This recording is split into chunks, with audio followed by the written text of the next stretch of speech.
नमस्कार मित्रांनो, स्वागत आहे सर्वांचं ॲग्रिकल्चर इंडिया ब्लॉग ह्या यूट्यूब चॅनलमध्ये. तर पहा मित्रांनो, ह्या व्हिडिओच्या माध्यमातून अशी माहिती आपणासमोर मी देणार आहे की डाळिंब विश्रांती काळामध्ये कोणकोणते कामे करायला पाहिजे आणि कोणते कामे करण्याचे फायदे या संदर्भातली माहिती आहे. आणि मित्रांनो, दुसरा असा विषय आहे की आमच्या एक नवीन डाळिंब बांधव आहे आणि त्यांच्या डाळिंब विश्रांती काळात काही चुका झालेल्या आहेत आणि त्या चुका झाल्याच्या नंतर मित्रांनो त्यांना सेटिंगला प्रॉब्लेम आलेला आहे. तर त्या कोणत्या चुका झाल्यात त्यांनी ते आपणाला सांगितलेल्या आहे. तर ही सर्व माहिती मित्रांनो मी आपणासमोर या व्हिडिओच्या माध्यमातून देणार आहे. तर आपण नक्की व्हिडिओ शेवटपर्यंत पहा. आणि मित्रांनो, आपण जर माझा व्हिडिओ नवीन पाहत असेल, पहिल्या प्रथम पाहत असेल, चॅनलला सबस्क्राईब केलं नसेल तर मित्रांनो चॅनलला सबस्क्राईब करा, जेणेकरून असे छान छान नवीन सुंदर माहितीचे व्हिडिओचं नोटिफिकेशन आपणाला पहिलं मिळेल आणि खूप छान सुंदर माहिती प्रत्येक व्हिडिओच्या माध्यमातून आपणाला मिळत जाईल. तर पहा मित्रांनो, एक 4-5 दिवसापूर्वी मला एक मित्राच्या व्हिडिओला कमेंट आल्या की दादा, विश्रांती काळामध्ये आमच्याकडून काही कामं राहून गेली आणि नंतर आम्हाला मग सेटिंगला प्रॉब्लेम आला. तर ती आम्हाला माहीत नव्हतं. आम्ही नवीनच बाग धरत आहे किंवा धरला होता त्यांनी, त्याच्यामुळे त्यांना माहीत नव्हतं की विश्रांती काळामध्ये डाळिंबाची कोणती काळजी घ्यावी आणि त्यांनी ती काळजी घेतली नाही. म्हणून मित्रांनो त्यांच्या सेटिंग काळामध्ये खूप प्रॉब्लेम आला. सेटिंगमध्ये त्यांच्या तर फळे तर मित्रांनो सुरुवातीला पानगळ केल्याच्या नंतर कळ्या खूप निघायच्या, भरपूर कळ्या निघायच्या, पण मित्रांनो ती कळी सेट होत नव्हती. तर त्याचं कारण मित्रांनो झाडांमध्ये ताकद नव्हती आणि ताकद नसल्यामुळे त्या झाडाची जी कळी आहे ती कळी सेट होत नव्हती. मुळी चांगल्या प्रकारची त्याची चालत नव्हती. झाडाला चांगला जो ताण भेटला होता, त्या ताणामध्ये ज्या विश्रांती काळामध्ये पाहिजे ते आवश्यक खतं औषधं पाहिजे होती ती भेटली नाही आणि त्याच्यामुळे मित्रांनो त्यांच्या सेटिंगला प्रॉब्लेम आला. आणि असा नव्हे तर भरपूर प्रॉब्लेम आला आणि त्यांनी तो बागसुद्धा मित्रांनो हस्तबहारामध्ये धरलेला होता. आणि अशा काळामध्ये त्यांचा खूप त्यांना औषधं मारावी लागली, खूप कष्ट घ्यावे लागले, तरी पण त्यांची सेटिंग झाली नाही. आणि दुसरी गोष्ट मित्रांनो, हवामान पण चांगलं नसतं. हस्तभार जर घ्यायचा जर म्हटलं तर मित्रांनो हवामान चांगलं पाहिजे. दुसरी गोष्ट, झाडांना चांगला ताव बसायला पाहिजे. आणि विश्रांती काळामध्ये जी कामं असतात ती कामं होणं खूप गरजेचं असतं मित्रांनो. आणि ही जर सर्व कामं जर आपल्याकडून राहून गेली, आपल्याला माहीत नसल्यामुळे आपण ती केली नाही, तर मित्रांनो मग असा प्रॉब्लेम पुढं आपल्याला ज्यावेळेस आपण पानगळ करतो आणि ज्यावेळेस आपला सेटिंगला बाग असतो, अशा वेळेस मित्रांनो त्याचा आपल्याला इफेक्ट जाणवतो आणि मग आपल्या बागेमध्ये सेटिंगला प्रॉब्लेम येतो. तर अशाच प्रकारचं त्यांच्या बागेमध्ये झालं. तर मित्रांनो बघा, ते विश्रांती काळामध्ये काय कामं करायला पाहिजे. पहिली गोष्ट, ज्यावेळेस आपला बाग पूर्ण हार्वेस्टिंग झालेला असतो, बाग पूर्ण हार्वेस्टिंग झाल्याच्या वेळेस आपला बाग हा निकामी झालेला असतो आणि निकामी झाला म्हणजे त्याच्यावरती जे फळं आहेत ती फळं सगळी आपण टोटल काढलेली असतं.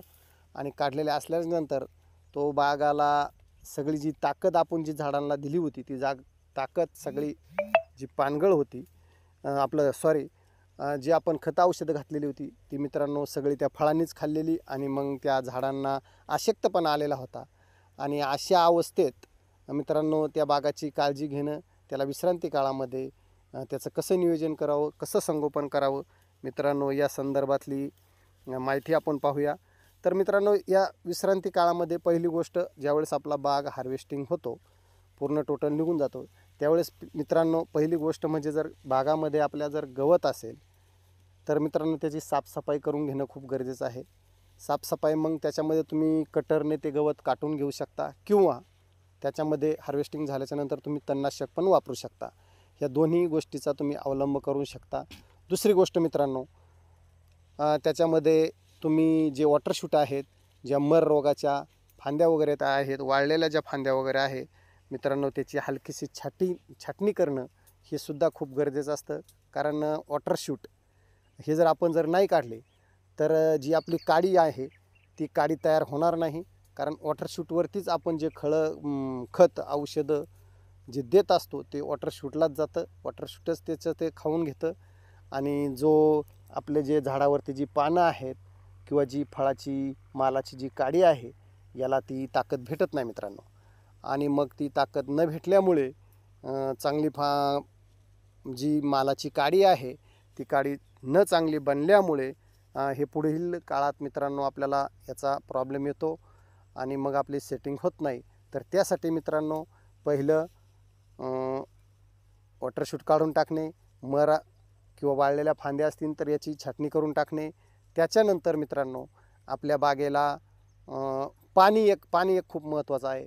आपण काय करतो मित्रांनो, ज्या वेळेस आपला बाग सगळा हार्वेस्टिंग करून जातो त्याच्यानंतर मित्रांनो आपण त्याच्याकडं दुर्लक्ष करतो. म्हणजे आता काय बाग तुटून गेलेला आहे मग बघू नंतर धरायच्या वेळेस, असं आपण त्याच्याकडे दुर्लक्ष करतो आणि मग त्याच्यामुळे पण हा पुढचा प्रॉब्लेम येऊ शकतो.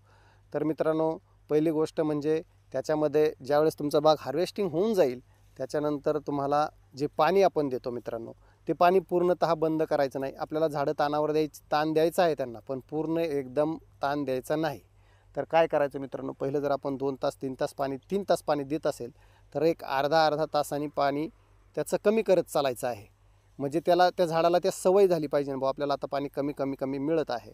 अशा पद्धतीनं आपण त्याला आज समजा जर 3 तास पाणी दिलं असेल तर उद्या 2.5 तास द्या, त्याच्यानंतर 2च तास द्या, त्याच्यानंतर 1.5 तास द्या, त्याच्यानंतर 1 तास द्या, त्याच्यानंतर अर्धा तास द्या आणि त्याच्यानंतर मग तुम्ही ज्यावेळेस तुम्हाला पानगळ करायची त्यावेळेस मग एक 15-20 दिवस 25 दिवस 30 दिवस जशा पद्धतीची तुमची जमीन असेल तशा पद्धतीचा मित्रांनो तुम्ही त्याला ताण देऊ शकता.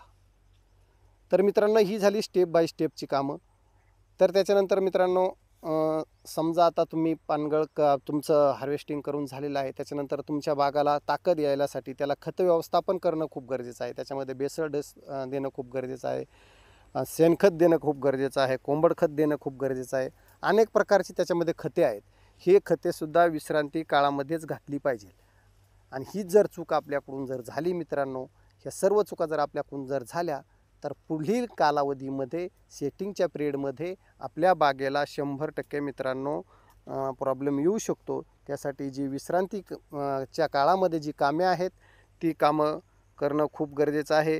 आणि हीच कामं मित्रांनो बऱ्याचशा शेतकऱ्याकडून म्हणजे ज्यांना माहीत आहे त्यांचा प्रॉब्लेम नाही हा, ते बरोबर करतात. पण आता ज्यांनी नवीन झाडं लावलीत, पहिल्या वर्षाला आहे, दुसऱ्या वर्षाला आहेत किंवा तिसऱ्या वर्षाला आहे, अशी जी नवीन शेती करणारे माझे बांधव आहेत त्यांना याच्यातली फारशी माहिती नसते आणि मग त्यांचा नको तिथं खूप खर्च होतो आणि पाहिजे तिथं खर्च होत नाही आणि मग त्याच्यामुळे मित्रांनो याचा असा तोटा होतो, असा नुकसान होते.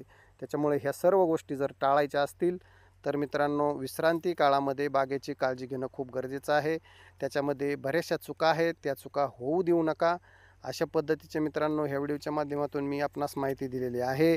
तर मित्रांनो जवळपास आता आमच्याकडे सर्व हस्तभार धरत आहे, आमची तीच तयारी चालू आहे. आम्ही हस्तभाराची पानगळ केलेली आहे आणि आता त्याचे फवारे चालू झालेले आहेत. तर माझा पुढचा व्हिडिओ पण येईल आपल्याला की बागाला पानगळ केल्याच्यानंतर कितव्या दिवशी पाणी द्यावे, त्याच्यानंतर कोणत्या प्रकारचे फवारे घ्यावे या संदर्भातला पुढील माहितीचा माझा व्हिडिओ नक्कीच येईल.